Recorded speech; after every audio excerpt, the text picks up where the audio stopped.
Hello and welcome to another episode of Electoral Reforms Digest. This is where we discuss key issues shaping our nation and our economy at large. My name is Advocacy. In today's episode, we'll be discussing the conduct and responsibilities of political parties in Nigeria, with a particular focus on the role of party agents during elections. Why political parties remain central to the democratic process. There is a growing concern about their institutional capacity and level of commitment to credible electoral outcomes. Recent reports from INEC revealed that many registered political parties fail to fully deploy their designated polling agents during the last general elections. These agents are expected to represent party interests, observe the electoral process, and support accountability at the polling unit level. Their absence raises questions about how seriously political parties take their obligations under the electoral framework.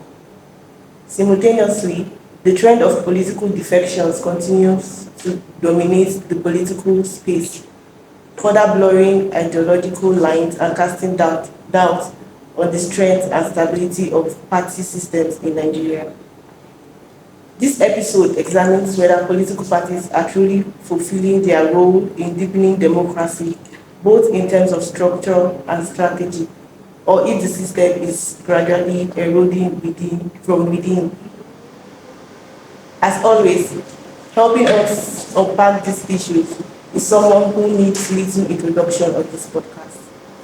Ezenwa Nwagwu, Executive Director of Clearing, Advocacy and Advancement Center in Advocacy. It's great to have you with us today. Thank you. So let's start with the basics, but also what people really want to know. What exactly are the roles of political agents? Like, what are they supposed to be doing on election day? Because for a lot of voters, they just see them hanging around, polling units, sometimes even causing drama and handing out money. So what is their actual role and how well do you think political parties are managing or training these agents? Well, I think central to any conversation around elections, governance, democracy is the centrality of the political parties. In the election stakeholder pyramid, you would find that the parties occupy a very dominant place in that pyramid. The electoral management body,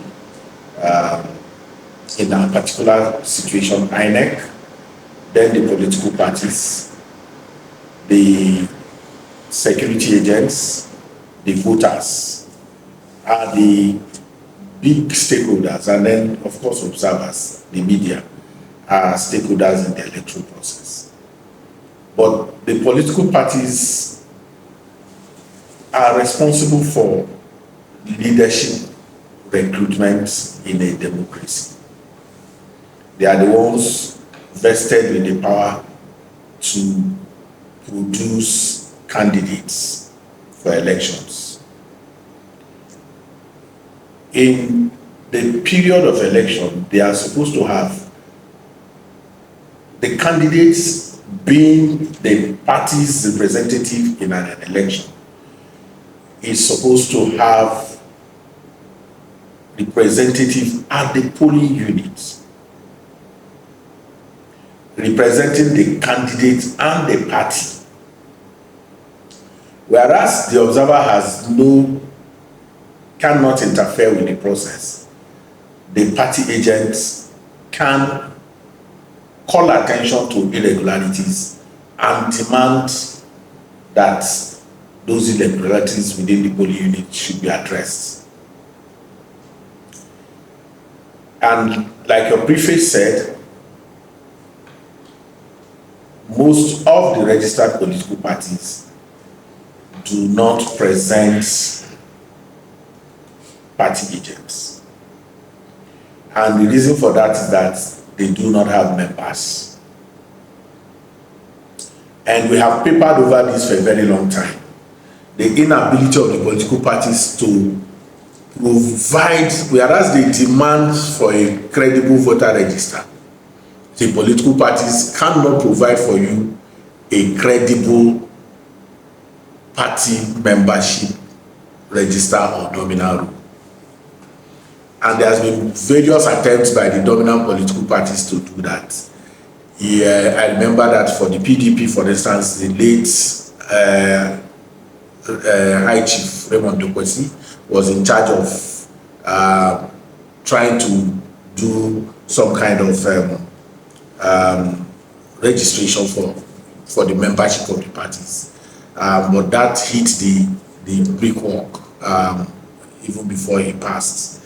For the APC, it's always about, we have 60 million members, and yet 8 million of, let's say, if the people who voted for the APC in the last general election are their members, then you could relatively say that 8 million people are members, while they claim to have 60. And I remember that there is also a candidate in Anambra who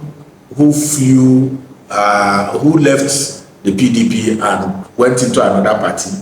He set up a situation room of about 2,000 young people, and when the votes was cast, he didn't even have up to 2,000 people as voters in that election. So the challenge really is that the kernel of the challenges that we have with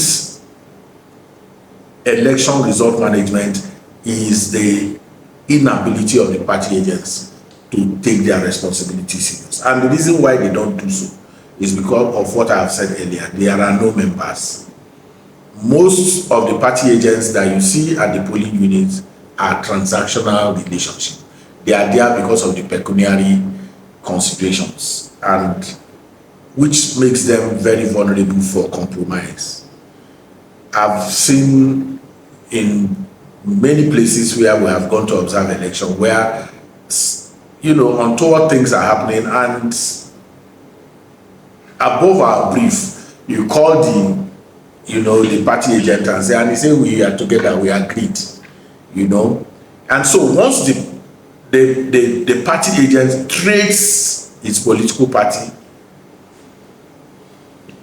the challenge of authenticity in terms of what those parties claim to have as results becomes challenging.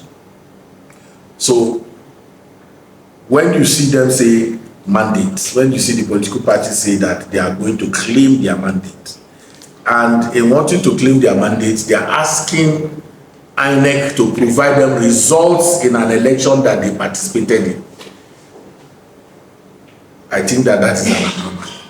And I think what needs to happen is for the political parties to wake up to the fact that in today's Nigeria, if there is any legacy of the Jega Mahmood era in INEC, it is that they have returned power to the voters.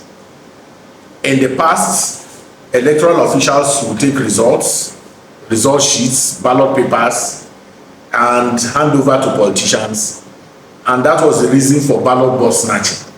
The ballot boxes were snatched so that the pre-filled ballot papers and results can be replaced. But with power being handed over to the voters and the strength of the polling unit enhanced by the commission, you have seen the resurgence of vote buying. Politicians are as much ready to pay as much as 20,000 naira per vote, and in 2027 it could be more. If the power of the voter is not recognized by the politician, they are not Mother Teresa. They do not give freebies. They will never put their 20,000 naira anywhere if they do not think that the party. So if we have trained real agents of political parties, some of the challenges that we see in results collation management will be reduced. Okay, so but do you think that there should be consequences or sanctions for this kind of negligence, especially if it affects the elections? No, it's a very difficult place, tricky place. You see, the Department of Political Party Monitoring will ask them to send their agents for a particular election, and so that they can be given identity cards. Most of the time, you find out that they hardly ever send those agents. In 2003, we have political parties having 98%, some 96%, and even some of them having 46% of party agents across in a general election. I believe that if you do not have the capacity to fill agents, you have no business running in a general election. Okay, so one of what we experienced in 2023 election was one of the political parties claiming that they have citizen agents. What role do we have of citizen agents have to play during elections? Well, it's like saying you are a citizen observer. You are a citizen observer. You have a right to observe elections, but when you are an accredited observer, means that you can report back to both the institution that sent you on the assignment. You feedback, you report back to them, and then you report back to INEC. So a citizen observer is a free man. He's not responsible to anybody. He's not responsible to anybody. He has no business. So when those parties told you that they had citizen observers, they were on a journey of deception, a frolic of deception, and they knew it.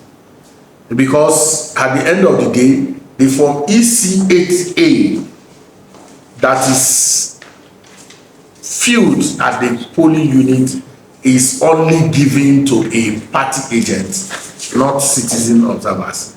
You give results to security, you give results to party agents, and you then upload to the INEC result viewing portal.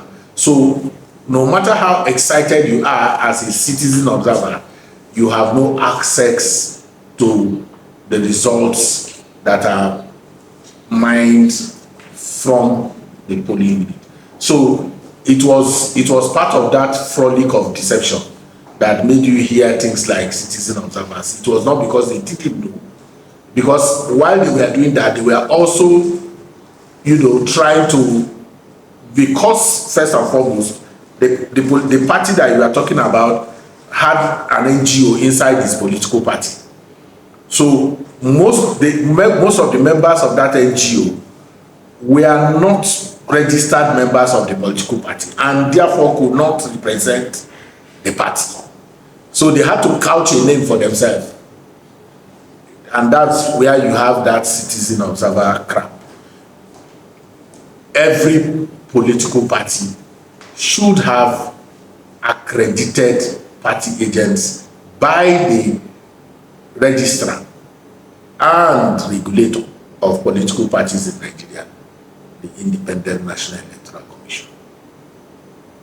So away from political party agents, so we have seen a lot of defections recently, senators and governors jumping ship to the ruling party APC. What do you think of this trend? Do you think it's an ideology issue, or it's just a quest for power? There is no ideology. The parties don't have ideology, or they do have ideology. In fact, they share the same ideology. They share the same ideology because if you were very attuned to the conversations during the 2023 election campaigns, you will not be able to differentiate the political parties based on what they said they would do. In fact, they are very united about privatization. They are very united about commercialization. They are very united about selling everything. They are fine with selling everything, concessioning out everything. So there was not anyone that was not reading from the textbook of the IMF and the World Bank. So whether they were called PDP or they are called NNPP, they were called APC, they were called just very few, maybe very few of those parties, PRP maybe, and AAC were singing different tunes. But the dominant political parties have already sworn to and put an allegiance to the IMF and the World Bank. So what you heard in 2023 was a difference in personality. Whereas one is, you know, very vociferous about production and all of that, you had the other one saying, I would give an NPC out to private, you know, people to manage and all of that. So there were no new songs. So it's not about ideology. They themselves have accepted that political parties are simply special purpose vehicles. They are not pretending about that. They say it's about power. And if you listen to all the conversations, whether from the dominant or from the so-called opposition now, what you hear is that we want to get power in 2027. So it is not about, it's not, so the defection is the weakness of the Nigerian opposition to always respond to patronage and cronyism. For them, it is always about patronage. So it's not just the dominant. In Enugu State, for instance, I don't know what is remaining of opposition. In Abia State, I don't know what is remaining of opposition. So the movement is about benefits, self-aggrandizement, not about anybody.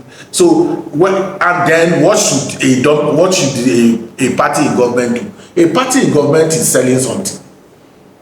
What it sells, it gives to the other. If you buy, you will buy. If you're a member of opposition and you say, oh, government is trying to destabilize us, is taking our people, then you truly don't understand what a dominant political party should do.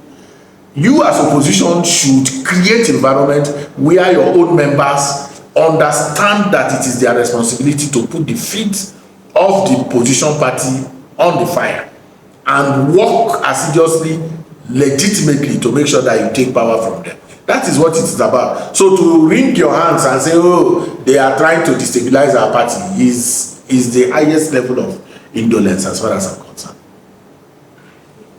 So there's been a lot of conversation with a lot of people saying INEC is overwhelmed, unbundle INEC and all of that, but then there was a bill that was rejected by the House to take the party registration powers from INEC. So why do you think that bill was rejected? Do you think that the House of Reps would support the idea to unbundle? What do you think? Well, this unbundling INEC is simply take some powers away from INEC and allow INEC to face the business of conducting election. And it is even more so now when INEC throughout the year is in the business of conducting elections, whether it is by-elections or it is off-cycle elections. So the introduction of off-cycle and by-elections have complicated the role of INEC in a way that all it probably does throughout, you know, the tenure of the commission is to conduct elections. So there is important to strengthen some directorates in INEC, because at every point in time you create new institutions, you also increase the cost of governance. So I think the National Assembly is doing a balancing work of how do we, you know, create more institutions, because it's not just the Political Party Registration Commission, there is also the Electoral Offences Commission, there is different things. So it is about strengthening. Now, I think that's what the National Assembly is looking at. But will they do that? That's another challenge. But for instance, the electoral offenses, we need to create that. One has to come on board because we are not willing to strengthen the prosecutorial powers of INEC in a way that it can respond to the, the shenanigan of the politicians and the kind of electoral crimes that we have seen them introduce through different cycles of election. Thank you very much for your time, sir. And that's where we'll leave it for today. For today on Electoral Reform Digest, we have been discussing the role of political parties and their agents in Nigeria's electoral process, as well as the broader implications of party conduct from election day responsibilities to internal dynamics like defections and party discipline. Joining us today on this episode is the media professional Michael Oche. A very big thank you to our guest, Ezenwa Nwagwu, for sharing his insights with us. If you're enjoying this conversation and you want to stay updated on critical discussions like this, don't forget to subscribe to our YouTube channel at PAACA NG and follow us on all our social media platforms, on Facebook at PAACA, Instagram at PAACA Africa, and on X at PAACA_NG for more episodes of this podcast. Until next time, my name is Grace. Thank you.